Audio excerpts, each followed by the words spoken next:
Terjadilah pada zaman itu, ketika tidak ada raja di Israel, bahwa di balik pegunungan Efraim ada seorang Lewi tinggal sebagai pendatang. Ia mengambil seorang gundik dari Betlehem Yehuda. Tetapi gundiknya itu berlaku serong terhadap dia dan pergi daripadanya ke rumah ayahnya di Betlehem Yehuda, lalu tinggal di sana 4 bulan lamanya.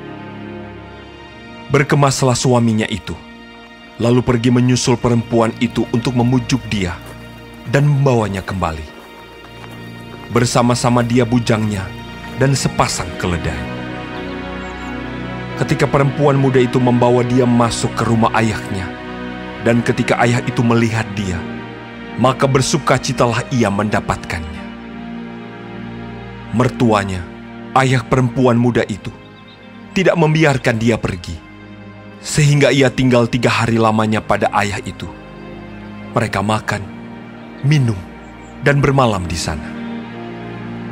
Tetapi pada hari yang keempat, ketika mereka bangun pagi-pagi, dan ketika orang Lewi itu berkemas untuk pergi, berkatalah ayah perempuan muda itu kepada menantunya, "Segarkanlah dirimu dahulu dengan sekerat roti. Kemudian bolehlah kamu pergi." Jadi duduklah mereka, lalu makan, dan minumlah keduanya bersama-sama.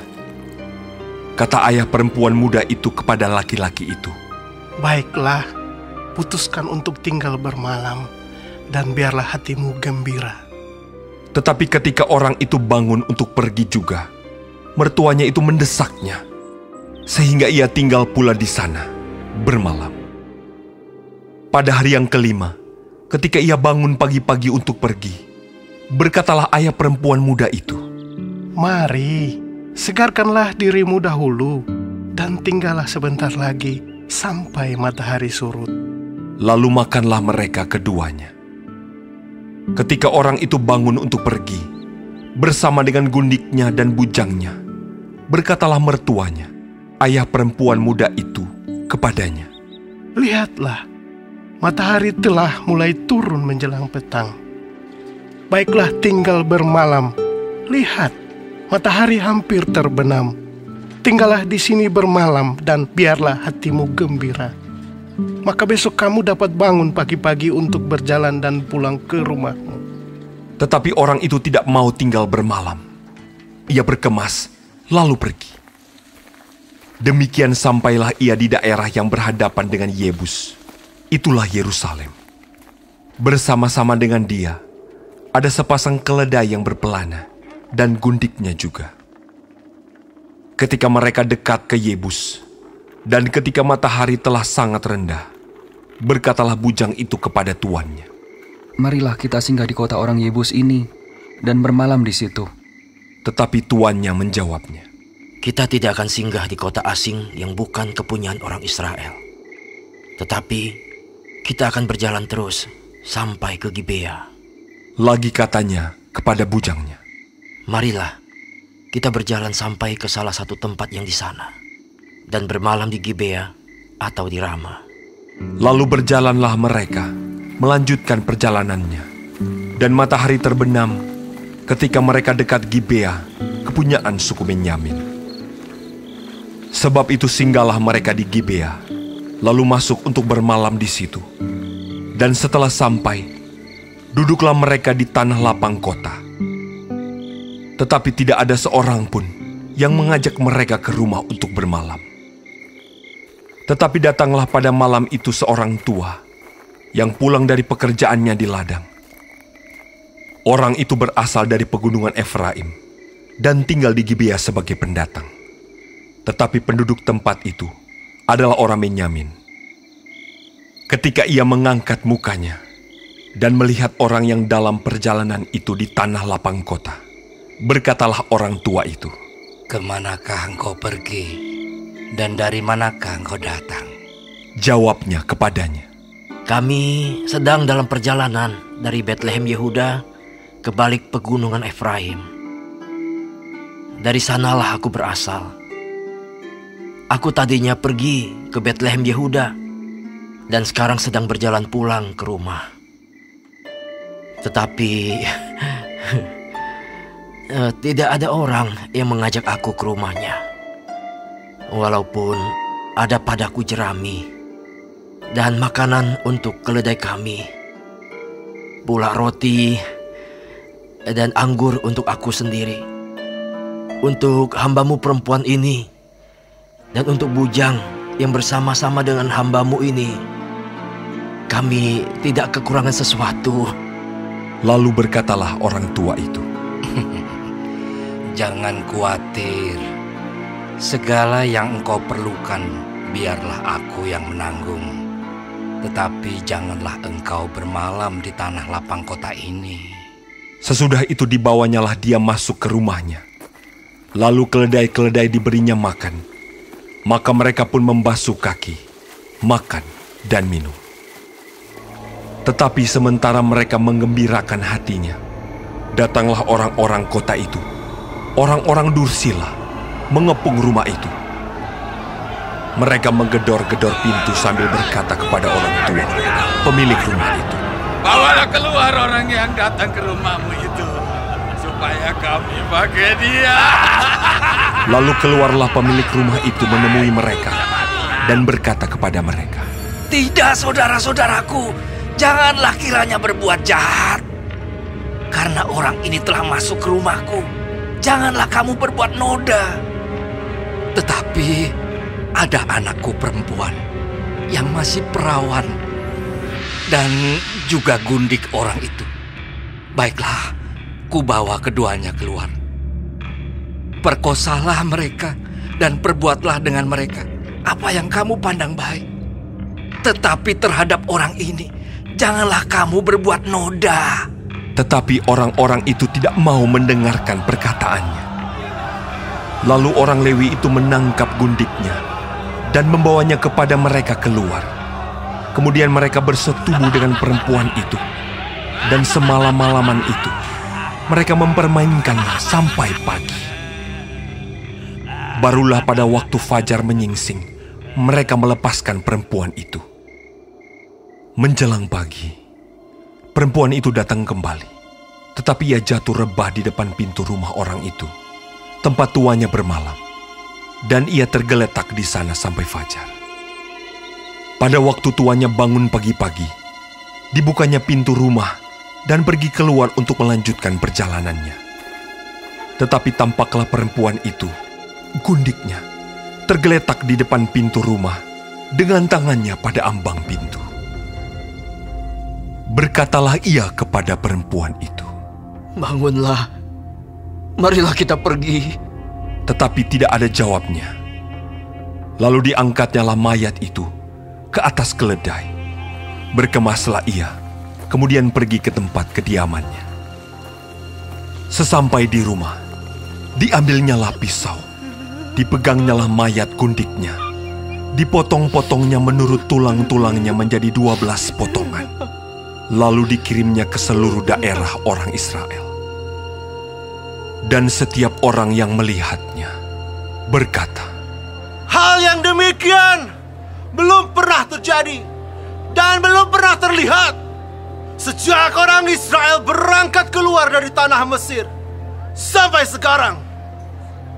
Perhatikanlah itu, pertimbangkanlah, lalu berbicaralah. Hakim-Hakim 20.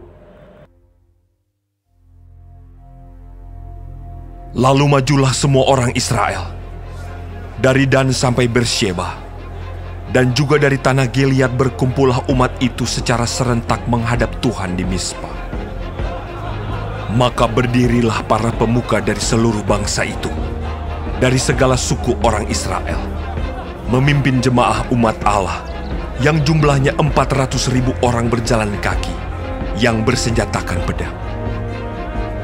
Kedengaranlah kepada Bani Benyamin bahwa orang Israel telah maju ke Mizpa. Berkatalah orang Israel, Ceritakan, bagaimana kejahatan itu terjadi? lalu orang Lewi, suami perempuan yang terbunuh itu, menjawab, Aku sampai dengan gundikku di Gibea, kepunyaan suku Benyamin, untuk bermalam di sana. Lalu warga-warga kota Gibea itu mendatangi aku dan mengepung rumah itu pada malam hari untuk menyerang aku. Mereka bermaksud membunuh aku. Tetapi gundikku diperkosa mereka sehingga mati. Maka kuambillah mayat gundikku, kupotong-potong dia, dan kukirimkan ke seluruh daerah milik pusaka orang Israel. Sebab orang-orang itu telah berbuat mesum dan berbuat noda di antara orang Israel. Sekarang kamu sekalian, orang Israel, telah ada di sini. Berikanlah di sini pertimbanganmu dan nasihatmu. Kemudian bangunlah seluruh bangsa itu dengan serentak sambil berkata, seorang pun daripada kita takkan pergi ke kemahnya. Seorang pun daripada kita takkan pulang ke rumahnya. Inilah yang akan kita lakukan kepada Gibea, memeranginya dengan membuang undi. Kita akan memilih dari seluruh suku Israel 10 orang dari tiap-tiap 100, 100 orang dari tiap-tiap 1000, 1000 orang dari tiap-tiap 10.000 untuk mengambil bekal bagi laskar ini, supaya sesudah mereka datang dilakukan kepada Gibea Benyamin setimpal dengan segala perbuatan noda yang telah diperbuat mereka di antara orang Israel. Demikianlah orang Israel berkumpul melawan kota itu. Semuanya bersekutu dengan serentak. Kemudian suku-suku Israel mengirim orang kepada seluruh suku Benyamin dengan pesan, apa macam kejahatan yang terjadi di antara kamu itu? Maka sekarang serahkanlah orang-orang itu, yakni orang-orang Dursila yang di Gibea itu, supaya kami menghukum mati mereka, dan dengan demikian menghapuskan yang jahat itu dari antara orang Israel. Tetapi Bani Benyamin tidak mau mendengarkan perkataan saudara-saudaranya, orang Israel itu. Sebaliknya, Bani Benyamin dari kota-kota lain berkumpul di Gibea untuk maju berperang melawan orang Israel.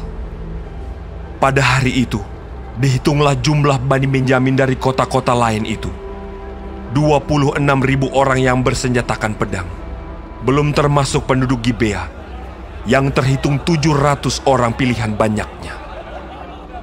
Dari segala laskar ini, ada 700 orang pilihan yang kidal, dan setiap orang dari mereka dapat mengumban dengan tidak pernah meleset sampai sehelai rambut pun. Juga orang-orang Israel dihitung jumlahnya. Dengan tidak termasuk suku Benyamin, ada 400.000 orang yang bersenjatakan pedang. Semuanya itu prajurit. Lalu orang Israel berangkat dan maju ke Betel. Di sana mereka bertanya kepada Allah, siapakah dari kami yang lebih dahulu maju berperang melawan Bani Benyamin? Jawab Tuhan, suku Yehudalah lebih dahulu. Lalu orang-orang Israel bangun pagi-pagi dan berkemah mengepung Gibea.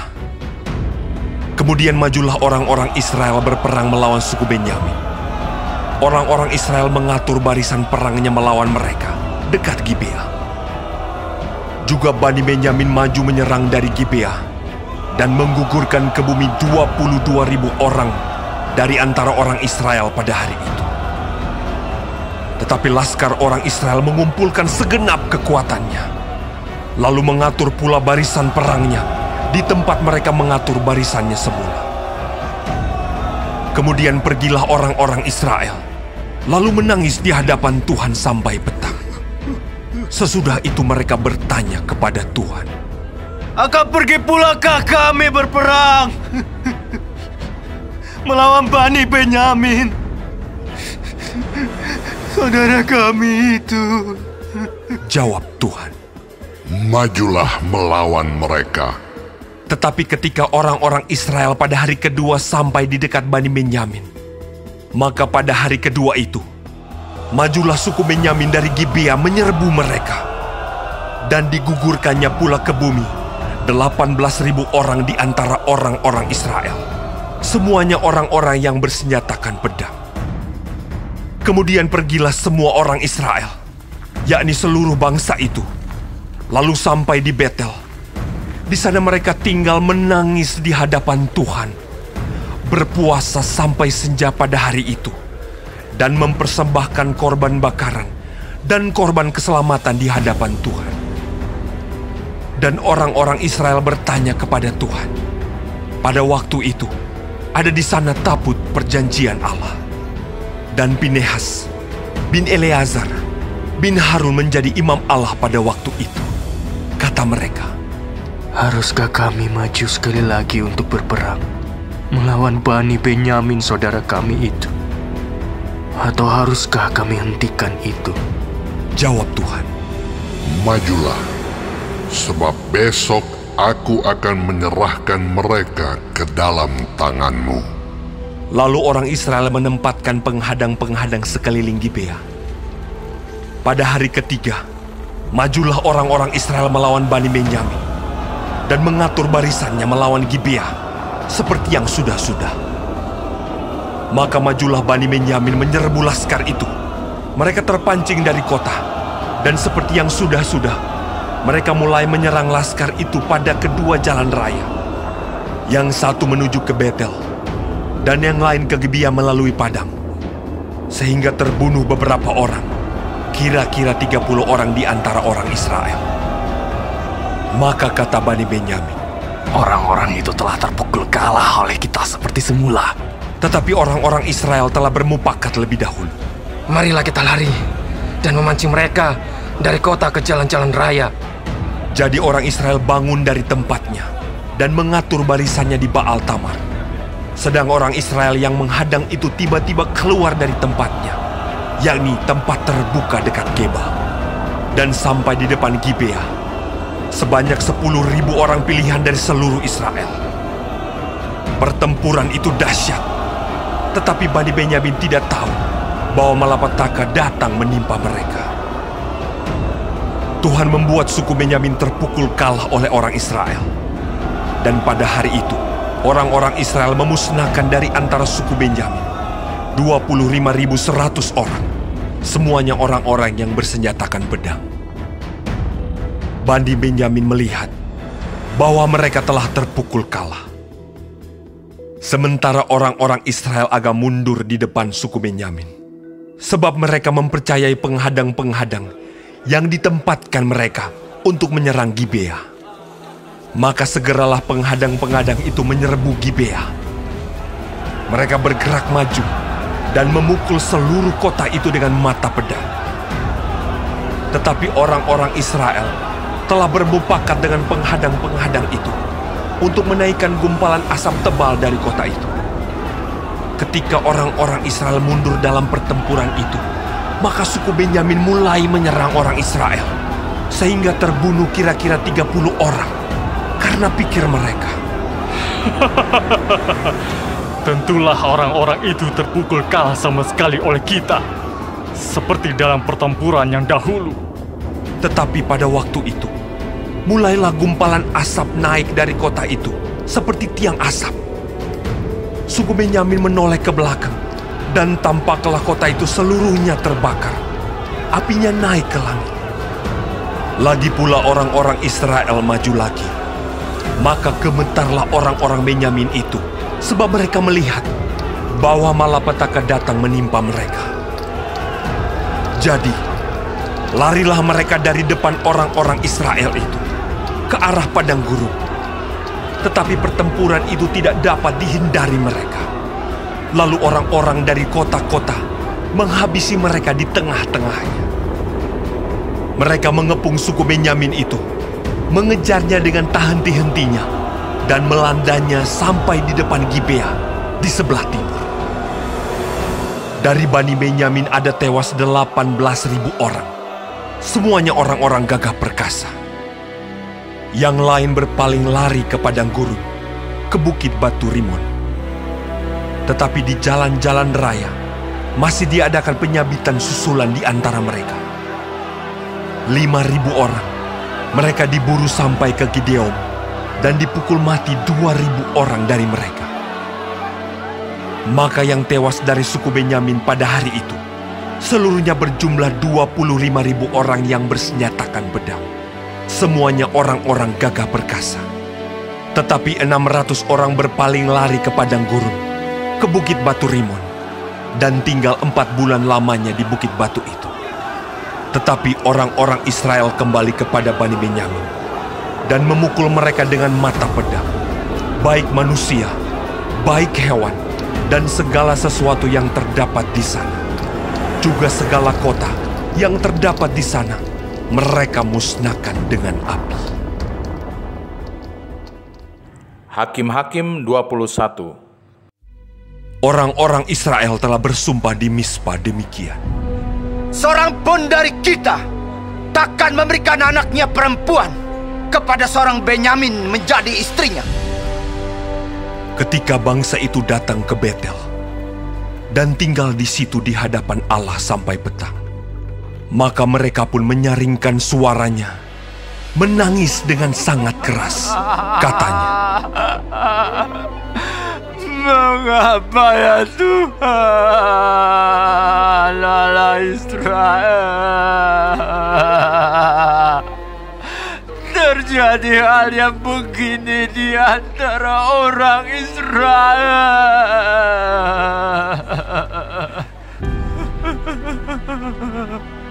yakni bahwa hari ini satu suku dari antara orang Israel hilang." Keesokan harinya pagi-pagi, maka bangsa itu mendirikan mezbah di situ, lalu mempersembahkan korban bakaran dan korban keselamatan. Pada waktu itu, berkatalah orang-orang Israel, "Siapakah dari seluruh suku Israel yang tidak ikut datang dengan jemaah ini untuk menghadap Tuhan?" Sebab mereka telah bersumpah dengan sungguh-sungguh mengenai orang yang tidak datang menghadap Tuhan di Mispa. Demikian, pastilah ia dihukum mati. Orang-orang Israel merasa kasihan terhadap suku Benyamin, saudaranya itu. Maka kata mereka, "Hari ini ada satu suku terputus dari orang Israel. Apakah yang dapat kita lakukan kepada orang-orang yang tinggal itu dalam hal mencarikan istri? Karena kitalah yang bersumpah demi Tuhan untuk tidak memberikan seorang pun dari anak-anak perempuan kita kepada mereka menjadi istrinya." Sebab itu berkatalah mereka, "Dari suku-suku Israel, adakah satu yang tidak datang menghadap Tuhan di Mispa?" Lalu tampaklah bahwa dari Yabes Gilead tidak ada seorang pun yang datang ke perkemahan jemaah itu. Lalu diperiksa jumlah bangsa itu, dan tampaklah tidak hadir seorang pun dari penduduk Yabes Gilead. Maka perkumpulan itu menyuruh ke situ 12.000 orang dari orang-orang gagah perkasa dengan memerintahkan kepada mereka demikian, "Pergilah, pukullah penduduk Yabes Gilead dengan mata pedang, juga perempuan-perempuan dan anak-anak. Tetapi perbuatlah begini, hanya semua laki-laki sajalah, dan semua perempuan yang telah pernah tidur dengan laki-laki harus kamu tumpas." Mereka menjumpai di antara penduduk Yabes Gilead 400 orang anak gadis, perawan yang belum pernah tidur dengan orang laki-laki. Lalu gadis-gadis itu dibawa mereka ke perkemahan di Silo, di tanah Kanaan.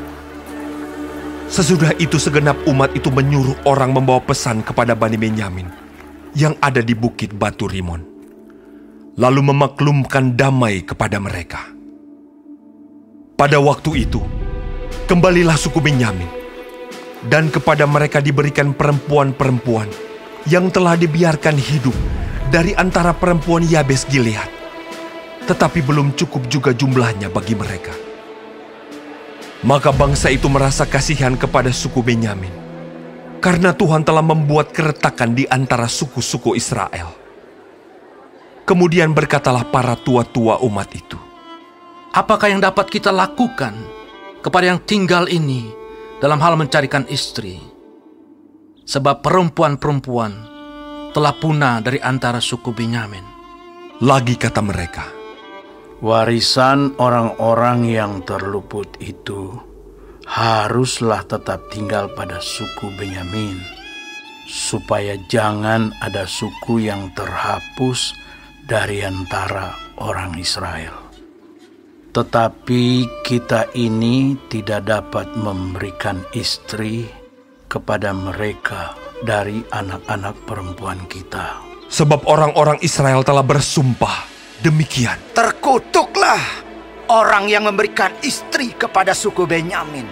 Lalu kata mereka pula, setiap tahun ada perayaan bagi Tuhan di Silo yang letaknya di sebelah utara Betel, di sebelah timur jalan raya yang menuju dari Betel ke Sikem, dan di sebelah selatan Lebona. Maka mereka berpesan kepada Bani Benyamin demikian, pergilah menghadang di kebun-kebun anggur. Perhatikanlah baik-baik.